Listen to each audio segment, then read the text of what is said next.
All right. What's up, everyone? Jesse with From a Nightmare. And something that we wanted to do is kind of peel back the curtain. And we're going to do that today with Steve Stonecipher, singer of From a Nightmare. Today, we're going to poise this working title as Closet Chronicles. Also looking at fat questions in a little closet. All right. Chris Farley. All right, brother. Claustrophobic Chronicles, Part 1. Steve, for the sake of the video, state your name and what you do. My name is Steve Sean Stonecipher. And what do you do? Crap. Okay. Just kidding. I'm the singer of From a Nightmare. Question 1. What is your earliest memory of us as a band? Getting together at Jesse's parents' house. Yeah. In the basement. Yeah. Just a couple guys getting together and working on some songs that we had written together and try to put them together. Was anyone in that lineup here today? Yeah, Dave. And Kyle. Yeah. Yep. So we had the whole band there that day. We had another guitarist that day. Yeah. But that was a good time. That's a great memory. If you could relive any moment from our journey together, what would it be?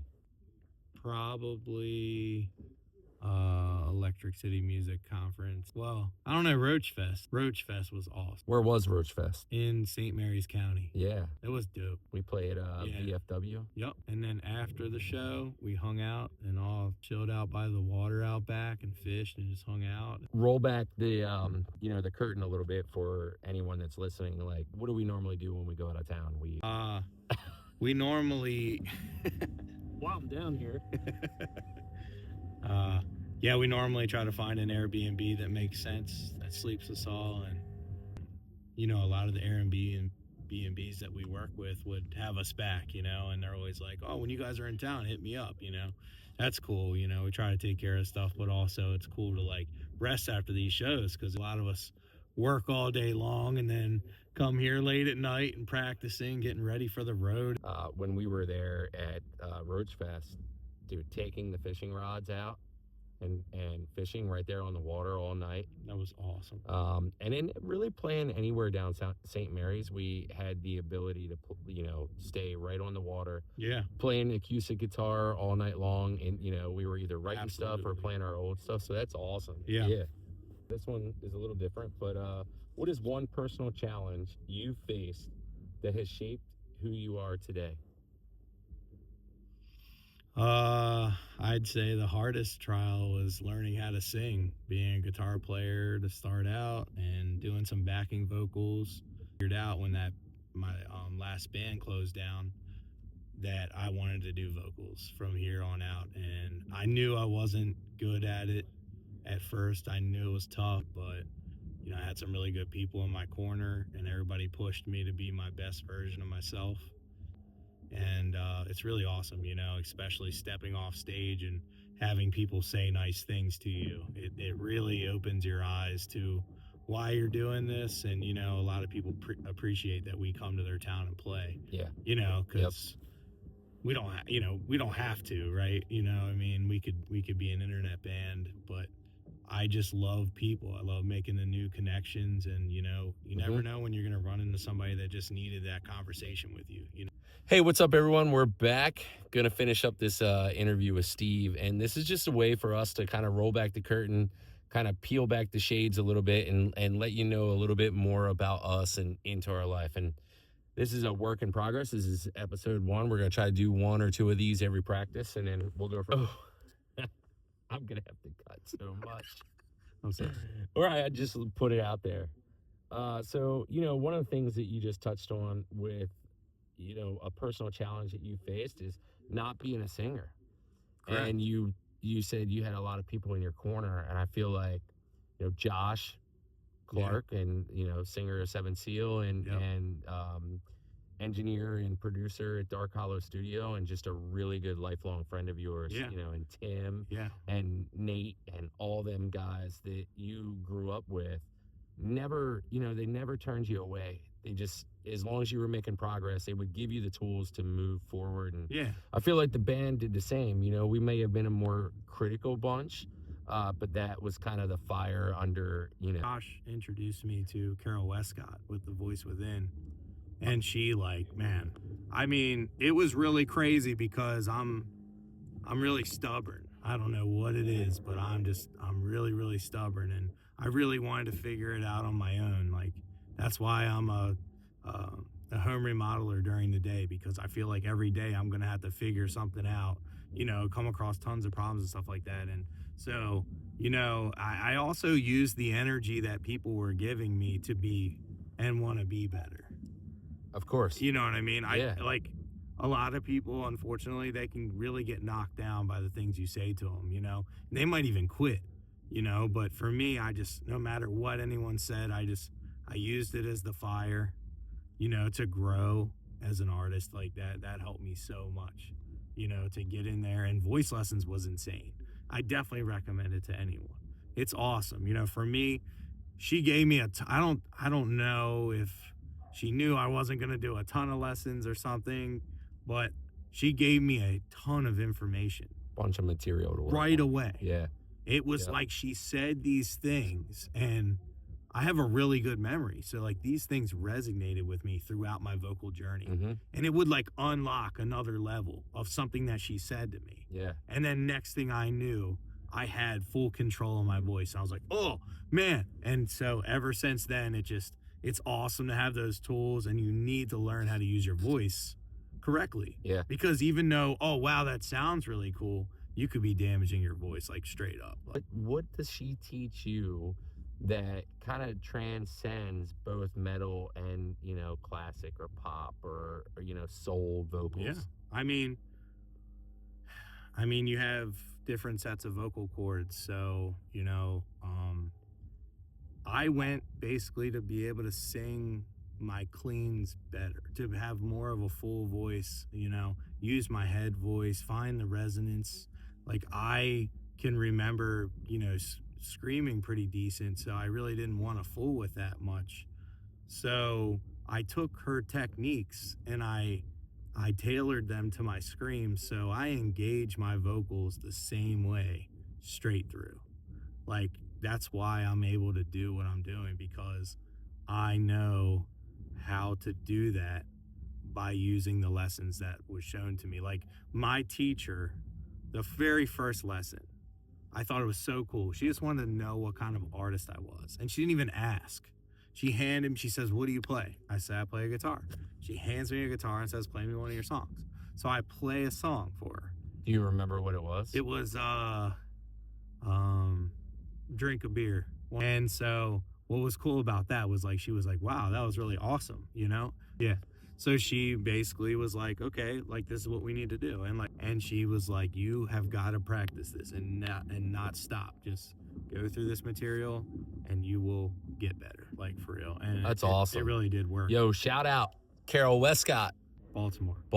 Okay. Mm-hmm. She's in Baltimore. Look her up. You can find it. The Voice Within. The Voice Within. Mm-hmm. Yeah, we were all skeptics how that would transcend and translate into what you do as a metal vocalist. But, the first time we got together, or the first time that you sent me music, was 2012, the end of 2012. And we worked on the first EP and got stuff together. You were a studio singer. You could sing for a bar. Mm-hmm. And then you could sing one bar and then do the next one and then do the next one. Yeah. Basically, Josh tailored everything. He was like, try this, do this, do this. And I just did all that stuff. And he also so all that stuff, I really feel just kind of shaped you as a vocalist, and you've done. It's crazy to unlock that for me. It's crazy to have grown as much as I have. Yeah. Just as far like our new stuff it's gonna slap. Well, what did I say to you before our first show? We were 2 months before our first show, and I said, Steve, if you can't hit these parts, you're just gonna scream them because you got that in the bag. You've always been a scream vocalist. Yeah. For me, man, you're the best you've ever been. Thank you. Obviously, and you should be proud of that. Yeah, I am. Definitely proud. So what's a fear you've had to confront as a musician, or even in your personal life? What's a fear that you've confronted and that you've gotten over?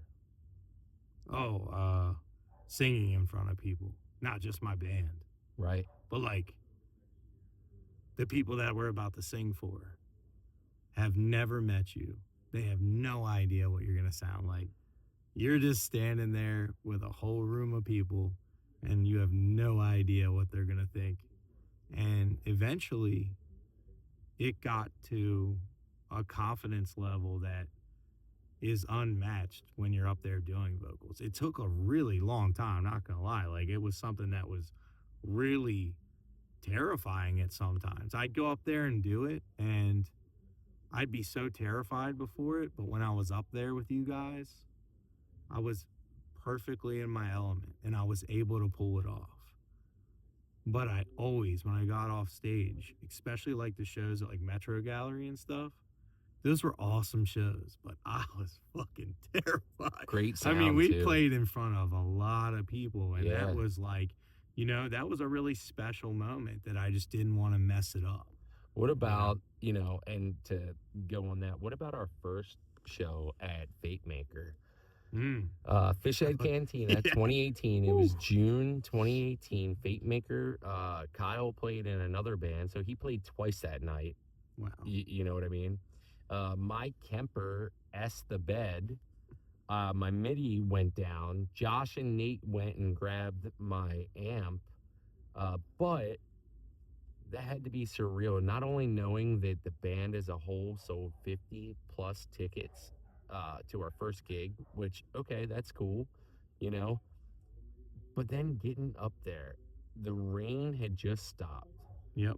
We were the first band to play outside since the rain and the storm stopped, and everybody's eyes were on us. Not just the people we brought, but all of a sudden you seen our first show, and I was on stage personally looking at you excel in the fact that you're like, all right, it must not suck that bad. These people are vibing to it, right? It was fun. Yeah, dude, it was an absolute blast, and it was terrifying. It really was. I'm sure it was, and we'll get to that. Maybe the guys in the rest of this, because I'm also gonna ask the rest of the guys what, you know, their experiences were and stuff too, and I'm interested to find out if they say anything about that show. That show was, Me too. It was something else. Yeah. Describe a time when you felt particularly proud of your band. I think I know it too, and I'm not even gonna say our it. CD release. That wasn't what I would have picked, but go on. The CD release was fucking dope. Yeah. So many people showed up. Friends that, you know, I helped roadie for a band called Seven Seal for a really long time. Those guys are my homies and they mentored me into music. And one of the guys in particular was a really big eye-opener when he came out and saw, you know what I mean? And I was like completely stunned, you know, that a musician of his caliber would come out and see us, you know. And there's a lot of musicians in the scene that we converse with, you know, and that have seen us and they're like, wow, man, we got to get a show with you guys. And, you know, I can't tell you that is really special. Yeah. That is like, that's huge. You know, if other bands want to play with you, you're doing something, you know. But yeah, I would say that CD release show, I mean, that place was packed. Angel's Rock Bar was wild. I mean, we had the biggest mosh pit ever there. People were killing each other. Yeah. It was awesome. A lady went flying on stage oh man, whew, that was a good time. That was one of those times where you see people are digging your music enough to just be like just cheering and singing and moshing and getting brutal when it's brutal and just, you know, like, but it's weird though. It's like such a family vibe still. It's not like we keep I'm here to kick your ass. Right. It's like, well, that's a local show, right? Yeah. Local shows are going to tend to have that kind of overall feeling to them because you know everybody. Yep. To go off the CD release, because that's not what I was going to say I thought was your proudest moment, but to go off of the CD release, looking back at the photos and seeing wall-to-wall people for our CD release party, we played with Awake at Last. We didn't want to steal their thunder, but we're like, hey, it's kind of our deal. This is our CD release. It was a great time. Looking back at them photos and just seeing, or a video and seeing, you know, Scott, or, oh God, it's all ages too, so kids got to enjoy it. And I really feel like, there was a kid mosh pit and everyone let them do it.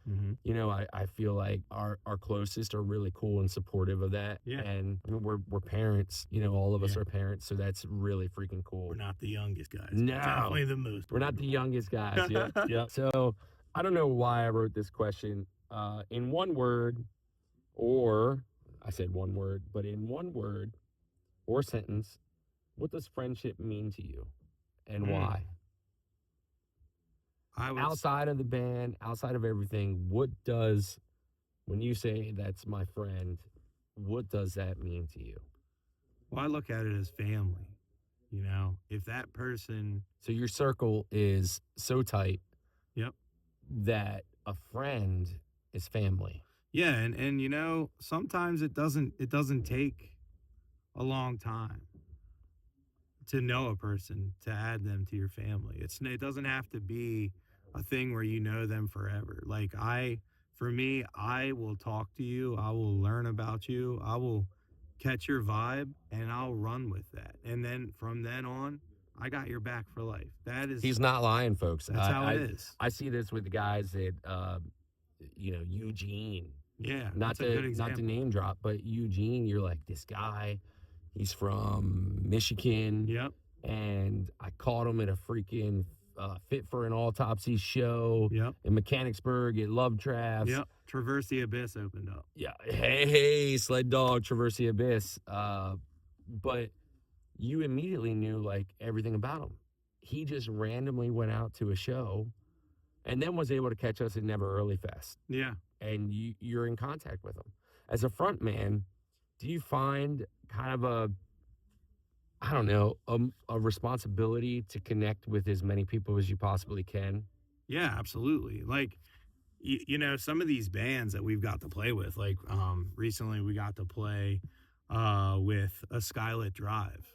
And we grew up, I mean, and like as far as like my favorite things that have happened was like, linking up with a Skylit Drive's guitar player and getting him a shirt, and like the next day he like took a picture of him and was like, this shirt's badass, and for him to come out and watch our set and stuff, and say that it was awesome. And just to like make those connections, you have to know that these are real people. You don't realize, you think rock star, it's all glamour, it's all I'm a badass, but a lot of these people have really good hearts on them, and they're just normal humans, just like us. They got great hearts, and it's amazing. We're connected by music. Yes, and we're out there doing the damn thing, and it's easy to connect and relate on that level. And for a moment, we're able to shed aside all the stuff that's going on in this world, all the crazy stuff that's happening, good, bad, indifferent, and we're able to connect on a more personal level. Yeah. Belief or value. Let me start because this is one of those heavy ones. They get heavier. Oh God. Okay. What's a belief or value that you hold strongly, and how does it influence your decisions today? I would say honesty. Yeah. That's my biggest one. Yep. I spent a lot of my life lying my way through life. Did you? For a long time. Yeah. Yeah. Yeah, because it made me so much cooler. Being something you weren't, trying to be something you weren't. Yeah, it made me so much. I think everybody goes through a little bit of that. I hated that part. Right? Like when you get older, it's funny how you just. I even said at your wedding, if you always tell the truth, you'll never have to remember a lie. Let's do things the right way. I can't tell you how many times I fucking jumped in my car and hauled ass down the street, burning rubber and just, you know what I mean? Yeah. Just like being a fucking asshole, but just enjoying life to the fullest. Right. And now it's like, oh man, if I do some dumb shit like that, I get a ticket. I'm 36 now. That looks pretty shitty. You know what I mean? Yeah. Like, 4 kids, people are looking at you. But, don't get me wrong, dude. I'll still put that fucking pedal to the metal. But at the same time, it's like every time you're like, you got that little thing in your back here, like, oh, you shouldn't do this. You know what I mean? Steve, and it'll reserve you. And I appreciate that as one of the beliefs that you hold is honesty. And I feel like that is one of the core strengths of the band. Yeah. Is we're just really honest and open with each other. Yep. And it's why we've never been able to vibe with anyone else and bring anyone else into the band. 2015. Yeah. Yeah. And it's the same band. Yeah. And 10 years. What's really crazy. We were a hobby band for a bit, but we did want to do this. It was all figuring out. Every week, every other week, we come to the drummer's house and they host us every time. Kyle, shout out. With open arms. They let us come here and do what we love to do, and it's never a problem. Yeah. And I gotta say, that is the most incredible thing. It helps us keep going. It keeps the mood awesome all the time, you know? That little tidbit kind of holds accountability. You kind of want to never be in a situation or, do something that you would want to have to lie about. Yeah. So it makes you want to just be a better person and be Yeah. honest and have integrity, have loyalty to the ones around you. Yeah. Because being on the downside of that is a shitty feeling. Yeah. Steve, if you could give your younger self one piece of advice, what would it be? Oh, man. Skateboard a lot less.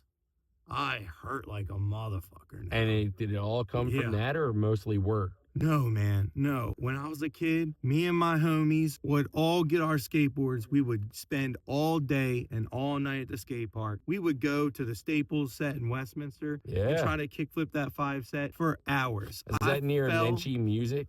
Yes. Yeah. I fell on that shit, I don't know, 10 times in a row.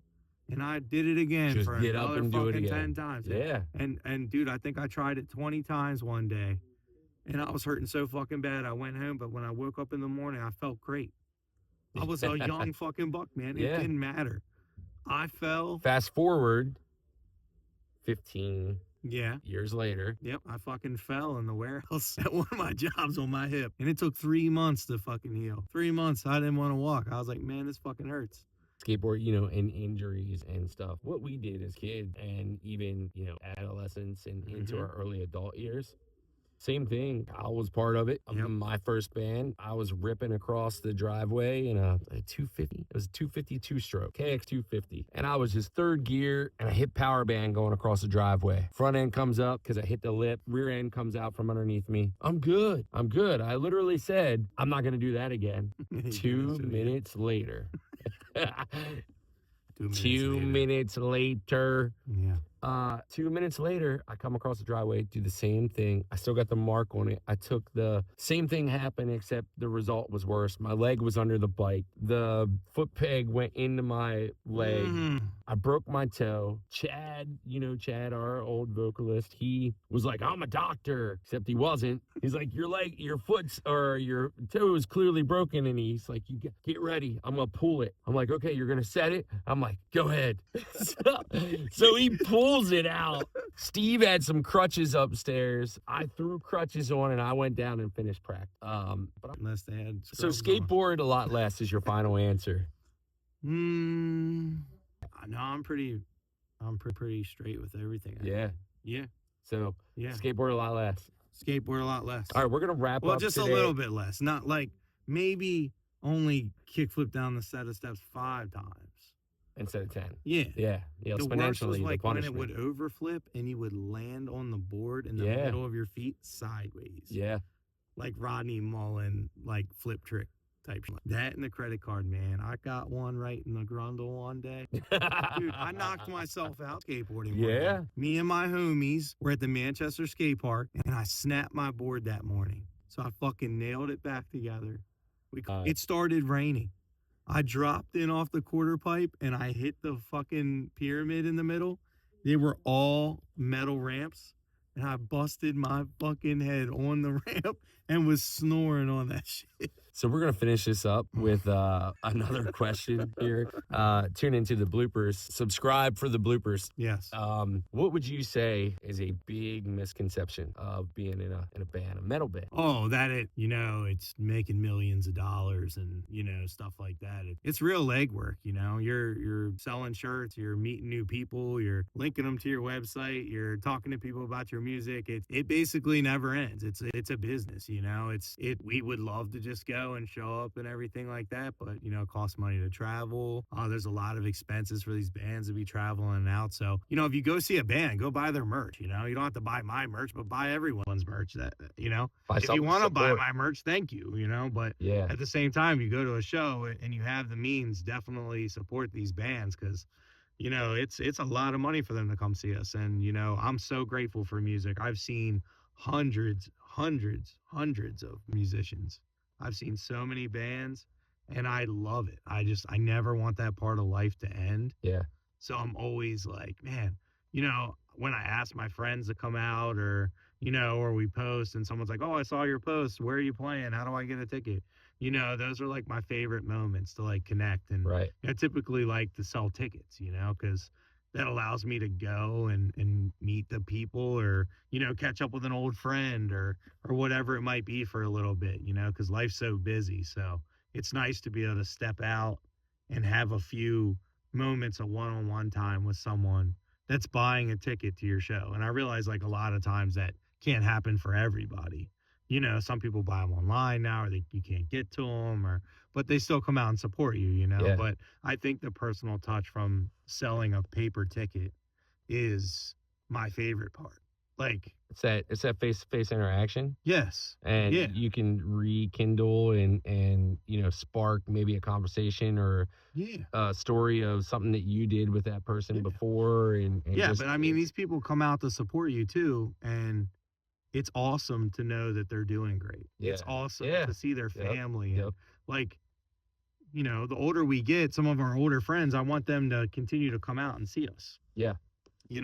And so it's also nice to know that we're family friendly. Like, you can go to someone's house and they're like, oh, it's Jesse. Their kids see you, and you're like, man, like, yeah, I'm Jesse. Like, and these kids are just like, oh man, they're wearing a From a Nightmare shirt or whatever it might be. It's like, I can't tell you how many times I've come across somebody in our town wearing a From a Nightmare shirt. It's great. It's crazy. Yeah, like, it's great. Sometimes I'm like, wow.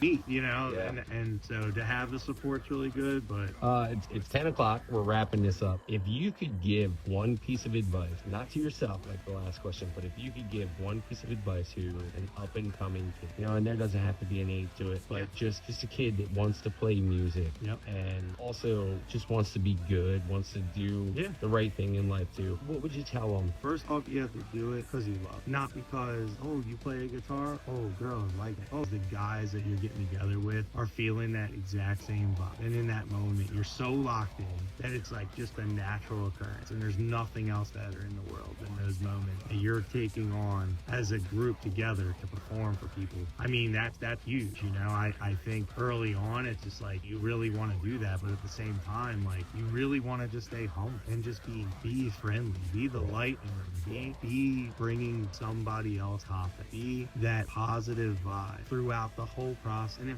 if that leaves, it's probably not the right fit. If that doesn't continue to work, I mean, I try to think about how long we've been together, and it is still my favorite fucking thing to do as a hobby. It always will be. It's just like, and at the same time, if your bandmates ain't showing up, like, they're really shady, and I'm telling you, the band that I play in show up every fucking, and that's amazing. Yeah. And at the same time, it's like, if people aren't showing up and stuff like that, and it's not a priority, then they don't want to work as hard as you. You never have to worry about working too hard in music. It's okay to work very hard, because it's going to take hard work. It's not like we just jumped in a room and we're super tight. I mean, we come in after a 2-week practice, we still kill it, but man, do we really smash it when we practice every week. It's just, every week? Yeah, it's just, it's unbelievable how tight you get. And, I hear a lot of artists nowadays, oh, well, we just listen to the song, we practice at home, and that's cool and all, but when you have that vibe together, it's magic. Yeah. It transposes way different than if we were to just show up for our shows and try to play our music. And I'll be honest with you, our music's hard. It's fucking hard to play.